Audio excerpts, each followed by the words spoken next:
Halo, Assalamualaikum warahmatullahi wabarakatuh. Perkenalkan, saya Deandra Aurelia dari Kelingan Agency. Hari ini saya akan mempresentasikan tentang proposal IMC yang sudah kami buat.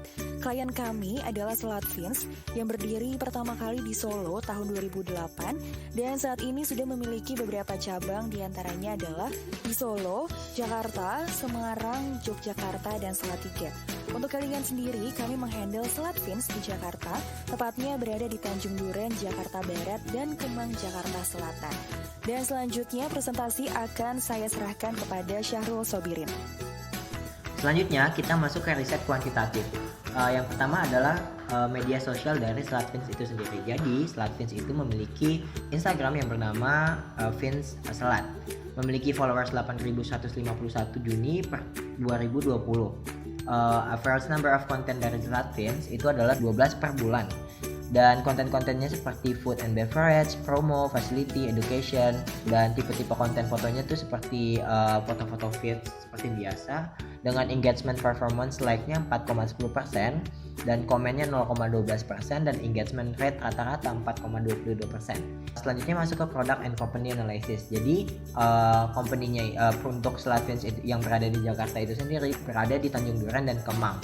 Untuk yang terbaru berada di Tanjung Duren buka pada 20 Februari 2020 diikuti dengan pembukaan cabang kedua di Jakarta yaitu di Everplate Kemang pada tanggal 27 Februari 2020. Nah, Fins Selat Segar dan Sup Matahari untuk wilayah Jakarta ini itu menerapkan sistem delivery order dengan sistem cloud kitchen di mana di gerai hanya ada ruang dapur besar dan tempat untuk menunggu. Kedua gerai di Jakarta tidak menyediakan dine-in atau makan di tempat, jadi semuanya hanya bisa dibeli lewat GoFood atau Grab Kitchen atau GrabFood. Nah, dari hasil kesimpulan riset semuanya, dari beberapa pertanyaan yang sudah kami berikan dapat disimpulkan bahwa masih banyak nih yang belum tahu tentang Selat Fins yang berada di Jakarta. Selat itu apa? Apalagi Selat Fins. Jadi kita ingin menyebarkan awareness tentang Selat itu sendiri dan setelah itu kita akan fokus ke mengenalkan tentang Selat Fins yang merupakan makanan khas tradisional atau makanan sehat. Nah, selanjutnya kita masuk ke bagian SWOT. Nah, berdasarkan analisis data riset yang kemarin, berikut SWOT dari Fins Selat itu sendiri. Nah, yang pertama itu adalah strength-nya, kekuatan dari Selat Fins itu sendiri.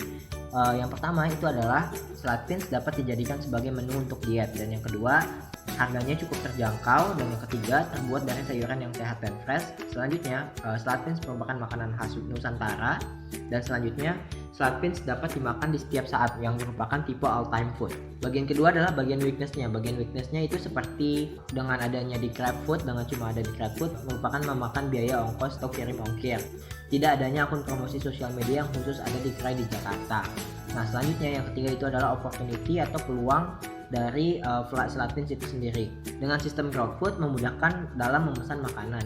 Dan selanjutnya belum banyak kuliner yang memakai sistem cloud kitchen itu sendiri. Dan yang terakhir kuliner Selat Solo yang ada di Jakarta jarang ditemui. Memang kalau misalnya di Jakarta jarang sekali makanan khas tradisional apalagi dari Solo. Dan Selat Fins merupakan salah satu makanan yang mungkin bisa dapat dikenalkan pada masyarakat di Jakarta.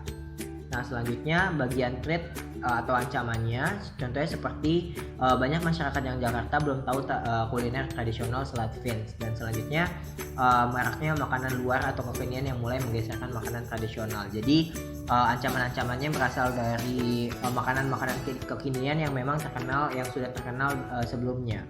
Problem identification itu sendiri berdasarkan riset dari 52 responden terdapat 50 orang yang belum tahu apa itu selat. Oke, jadi sekarang saya akan menjelaskan tentang campaign strategi. Campaign strategi yang pertama ini adalah objektif yang dibagi menjadi 2 poin, yaitu yang pertama adalah menaikkan brand awareness. Jadi berdasarkan hasil survei yang pernah kami buat dan kami sebarkan di daerah Jabodetabek, ini menyatakan bahwa dari 52 responden, sebanyak 85%-nya mengatakan bahwa mereka tidak mengetahui apa itu Selat Fins. Berdasarkan data tersebut, dapat ditarik kesimpulan bahwa masih banyak orang, khususnya di Jakarta, yang tidak mengetahui apa itu Selat Fins. Maka dari itu, objektif yang pertama ini adalah kami ingin menaikkan brand awareness dari masyarakat agar masyarakat mengetahui, mengenal, kemudian mau mencoba Selat Fins. Objektif yang kedua adalah menaikkan engagement dari masyarakat terhadap Selat Fins. Ketika brand awareness sudah berhasil dinaikkan sehingga orang-orang mengetahui apa itu Selat Fins, maka langkah yang kedua adalah menaikkan engagement-nya. Oke, sekarang saya akan menjelaskan tentang campaign strategi yang kedua. Ini adalah targeting. Dari targeting sendiri, ini kami membagi menjadi 5 poin. Yang pertama adalah pekerja kantoran, ini bisa wanita atau laki-laki.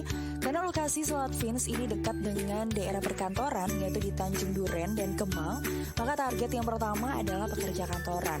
Mengapa demikian? Karena pekerja kantoran ini selalu difasilitasi dengan jam makan siang, dan tidak sedikit dari mereka yang memilih untuk makan makanan sehat tetapi tidak beranjak dari kantor alias melakukan pemesanan online. Disinilah kami melihat bahwa Selat Vince yang memiliki porsi makanan yang pas dan harga yang tergolong murah bisa menjadi pilihan yang cocok untuk makan siang para pekerja. Terus yang selanjutnya, ini adalah wanita karir yang sekaligus ibu rumah tangga. Mengapa demikian? Karena kami melihat di sini banyak wanita karir di Jakarta yang juga merangkap sebagai ibu rumah tangga. Terkadang mereka bingung harus memasak apa karena berlomba dengan waktu untuk bekerja. Nah, ibu rumah tangga dan sekaligus wanita karir ini yang pada akhirnya kami melihat bahwa di sini adalah kesempatan untuk Selat Vince dapat menjadi pilihan yang cocok untuk menu makanan keluarga. Terus yang ketiga, ini adalah pria atau wanita yang berasal dari Solo tetapi tinggal di Jakarta. Kemudian yang keempat adalah pria atau wanita yang vegetarian atau mengkonsumsi healthy food. Dan yang terakhir, yang kelima, ini adalah target audiens baru dari mahasiswa atau pelajar. Oke, yang ketiga ini adalah positioning. Positioning sendiri kami bagi menjadi 2 poin, yaitu adalah yang pertama, makanan berkualitas dengan harga murah, dan yang kedua, makanan cepat saji yang sehat. Jadi sekarang saya akan menjelaskan tentang message development research yang menjadi bagian dari communication strategy. Jadi penelitian ini kami buat dan kami sebarkan kepada 86 orang yang menjadi responden kami. Kami menggunakan random sampling untuk mendapatkan responden, yang artinya siapa saja bisa mengisi kuesioner yang telah kami bagikan. Dan sekarang saya akan menjelaskan beberapa data yang telah kami rangkum. Ini dari beberapa pertanyaan, akan saya singkat. Yang pertama ini adalah pengguna Instagram. Jadi pertanyaan ini dibuat untuk melihat apakah responden semua pengguna aplikasi Instagram atau tidak. Data yang kami kumpulkan adalah dari data yang kami dapat seluruh responden menggunakan aplikasi Instagram, yang mana apabila kami menggunakan Instagram sebagai media iklan merupakan pilihan yang tepat. Lalu pertanyaan kedua ini adalah lama akses Instagram. Pertanyaan ini digunakan untuk melihat seberapa aktif para pengguna aplikasi Instagram pada umumnya. Berikut data yang kami kumpulkan. Jadi dari data di atas, responden paling banyak mengakses Instagram selama 1-2 jam sebanyak 29 orang atau 33,7%. Lalu sebanyak 23 orang atau 26,7% ini mengakses Instagram selama lebih dari 4 jam. Kemudian sebanyak 18 responden atau 20,9% ini mengakses Instagram selama 2-3 jam. Dan yang terakhir, sebanyak 16 responden atau 18,6% ini mengakses Instagram selama 3-4 jam. Kemudian yang ketiga ini adalah waktu membuka Instagram. Pertanyaan ini dibuat untuk melihat kapan waktu responden membuka aplikasi Instagram. Dan berikut data yang kami kumpulkan.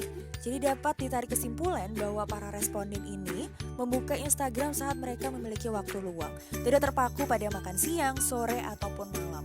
Nah, namun meski sebegitu, sebanyak 7 orang memilih membuka Instagram saat malam hari, kemudian terdapat 2 responden pada pagi hari dan 1 orang pada siang hari.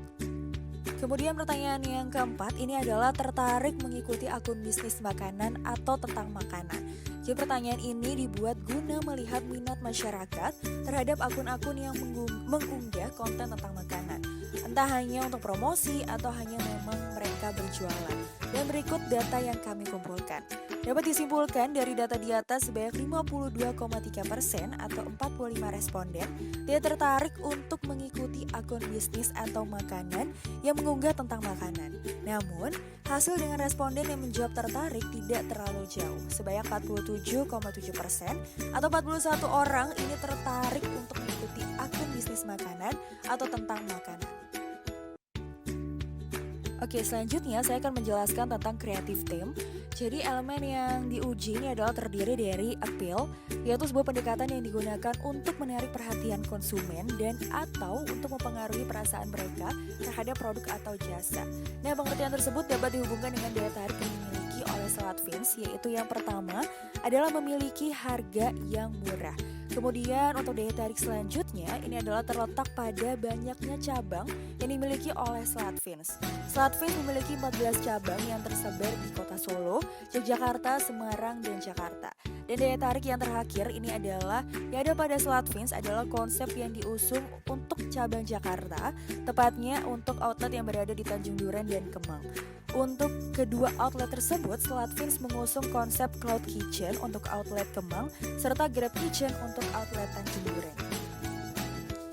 Oke, elemen yang kedua ini adalah believability, yaitu suatu elemen atau komponen dalam advertising di mana konsumen yang membeli produk tersebut akan mendapatkan suatu seperti yang telah dijanjikan pada iklan brand atau produk tersebut. Dalam hal ini, SlatFins memenuhi elemen tersebut di mana pada iklan yang ditayangkan menunjukkan bahwa dalam sepiring SlatFins ini terkandung daging, telur, kemudian sayuran seperti selada, mentimun, wortel, serta kentang yang masing-masingnya mengandung banyak vitamin serta gizi yang dibutuhkan oleh tubuh. Dan pada kenyataannya, dalam sepiring SlatFins memang terkandung bahan-bahan makanan yang diiklankan tersebut, serta terkandung pula vitamin-vitamin serta gizi yang memang kita butuhkan. Dengan kata lain, SlatFins dikatakan terpercaya karena apa yang diiklankan berbanding lurus dengan kenyataan yang didapat oleh konsumen. Oke, elemen yang ketiga adalah purchase intention. Ini adalah kecenderungan untuk membeli sebuah merek dan secara umum berdasarkan kesesuaian antara motif pembelian dengan atribut atau karakteristik dari merek yang dapat dipertimbangkan. Dalam hal ini dapat dikatakan bahwa dengan berbagai iklan yang ditampilkan oleh SlatFins, di mana pada iklan tersebut menunjukkan bahwa SlatFins adalah makanan lokal fast food yang sehat dan bergizi, membuat orang-orang atau konsumen menjadi tertarik untuk membeli dan merasakannya secara langsung. Selain karena aspek lokal fast food yang sehat, SlatFins juga menonjolkan keunggulan lainnya bahwa makanan ini cocok untuk dimakan bagi konsumen yang ingin berdiet. Hal tersebut juga bisa menimbulkan motivasi orang-orang untuk membeli SlatFins. Oke, untuk elemen yang terakhir ini adalah elemen uniqueness. Jadi SlatFins ini menunjukkan keunikannya, yaitu merupakan suatu makanan cepat saji tradisional yang sehat. Jadi kita bisa melihat bahwa kebanyakan makanan tradisional ini sulit untuk dibuat dan biasanya makanan cepat saji identik dengan makanan yang tidak sehat. Maka lain halnya dengan SlatFins yang memiliki keunikan tersendiri, yaitu merupakan makanan cepat saji tradisional yang mudah untuk dibuat serta disajikan tetapi tetap sehat dan bergizi untuk tubuh karena mengandung banyak vitamin yang berasal dari daging, telur, kentang, serta sayur-sayuran. Oke, communication strategi yang ketiga ini adalah creative tactics and execution. Untuk elemen konsep yang kami gunakan, yang pertama adalah print material yang terdiri dari gambar, yaitu untuk gambar pada hal ini seringnya adalah makanan. Kami mengusung konsep realis karena dianggap dapat lebih menunjang selera makan bagi audiens yang melihatnya dan dapat berujung pada pengambilan aksi berikutnya, yaitu pembelian produk. Sedangkan elemen-elemen ilustrasi kami menggunakan vektor simple yang cenderung lebih light. Kemudian yang kedua ini adalah warna. Jadi untuk warna kami mengusung warna yang menggugah selera berdasarkan color psychology yang kami pelajari dari internet. Bahwa merah dan kuning ini merupakan warna yang dapat menggugah selera dan hijau merupakan warna yang merepresentasikan kesehatan. Oke, yang selanjutnya adalah font. Jadi font yang kami gunakan ini cenderung menyesuaikan konteks konten tersebut. Terdapat perbedaan dalam penggunaan font dalam konten infografis, menu, promo, dan lain-lain. Type font sendiri yang sering kami gunakan ini merupakan serif dan script agar masih terkesan family friendly. Kemudian yang terakhir ini adalah tata letak atau layout. Jadi untuk konten Instagram kami menggunakan ukuran 1080x1080 atau 1:1 untuk ukuran post. Berdasarkan dengan hasil survei kami akan mengusung layout asimetris agar terkesan lebih santai namun tetap rapi dan simpel. Untuk konsep yang kedua yang kami gunakan ini adalah audio visual material. Jadi di sini audio visual material yang kami pakai adalah konsep endorsement yang berisi review atau ulasan produk dalam waktu 15 detik atau lebih yang menggambarkan pendapat endorser tentang cita rasa dan persepsinya terhadap produk. Pada bagian awal video, endorser mengawali dengan penjelasan singkat akan produk dan komposisinya. Pada bagian selanjutnya, endorser akan mulai mengulas produk dan menjelaskan, menggunakan dan merasakan produk yang ada dan bagaimana opini mereka akan produk tersebut secara utuh. Dan pada bagian terakhir, endorser akan memberitahu bagaimana cara audiens mendapatkan produk tersebut, menutup dengan kalimat ajakan. Nah, selanjutnya kita masuk ke media planning. Ada 3 part yang kita bagi dalam media planning. Yang pertama adalah bagian market research strategi, dan yang kedua itu adalah penentuan media planning dan buying, dan yang ketiga adalah maintenance. Nah, sebelum kita melakukan media planning, hal yang pertama kita lakukan adalah market research strategi. Jadi kita menganalisis dulu dan mencari tahu market kita itu seperti apa, dan ini dibagi menjadi 3. Yang pertama, kita menganalisis audiens, dan yang kedua kita mencari tahu market dan konsumen insight, dan yang ketiga kita memahami product knowledge secara mendalam. Nah, kedua, setelah kita mendapat data-data tersebut, kita menentukan media planning dan buying. Jadi, kita menyebarkan atau melakukan media penentuan media planning apa aja yang akan kita buat itu berdasarkan data-data yang ada, dan yang data-data yang ada kita menyimpulkan kita sangat amat perlu untuk menyebarkan awareness terutama untuk Slatfins yang berada di Jakarta. Apa aja medianya yang kita sudah tahu itu adalah media sosial Instagram, Facebook, maintenance website, dan kita menggunakan jasa-jasa seperti influencer atau yang lagi sedang tren sekarang yaitu adalah endorsement. Nah, bagian yang ketiga itu adalah bagian maintenance atau seperti evaluasi. Jadi kita mengevaluasi apakah endorsement itu cocok, apakah influencer itu efektif, apakah menggunakan Facebook Ads itu efektif. Hal-hal yang seperti itu kita akan selalu mengevaluasi dan sesuai dengan KPI yang sudah kita tentukan sebelumnya.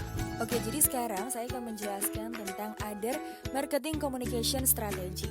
Jadi yang pertama ini adalah memberikan promo kepada ojek online. Dalam hal ini, Slatfins yang berada di Tanjung Duren ini memberikan promo di mana ketika kita memesan Slatfins melalui ojek online sebanyak 4 piece, maka akan digratiskan 1 piece makanan untuk ojek online yang mengantar tersebut.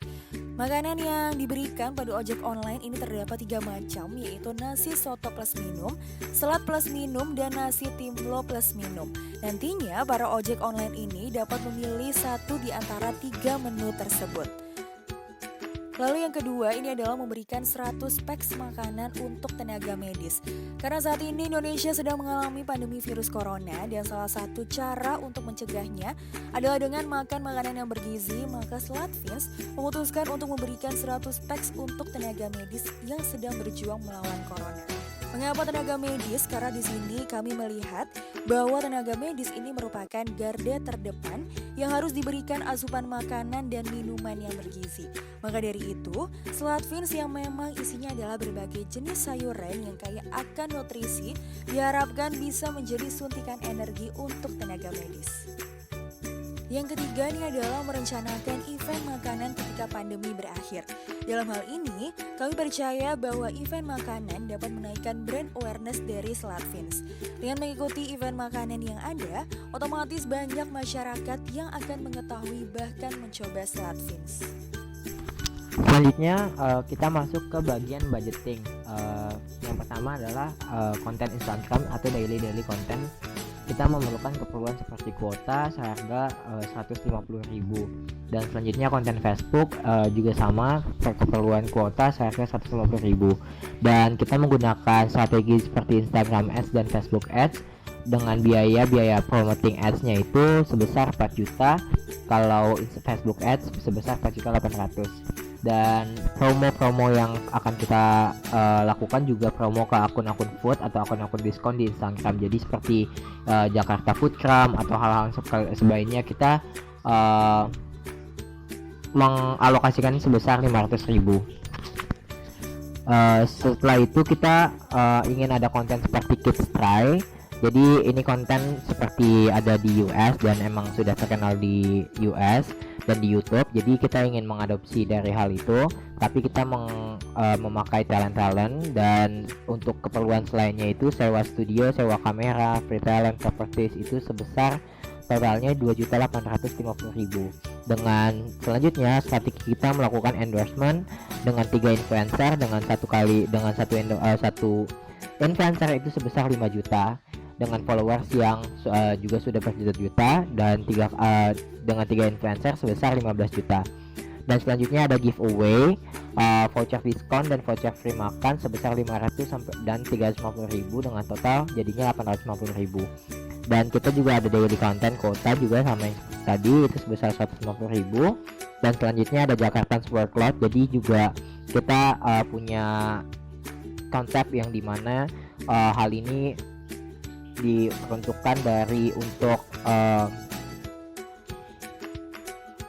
dan selanjutnya itu ada Jakarta Workshop yang dimana kita membutuhkan 5 talent dan sewa studio dan kamera, yaitu sebesar 1.750.000, dan kita ada juga evaluation yang dimana memerlukan konsumsi dan itu sebesar 500.000, dan selanjutnya ada mini konten yang memerlukan kuota sebesar 150.000 dengan total jadinya 31.850.000.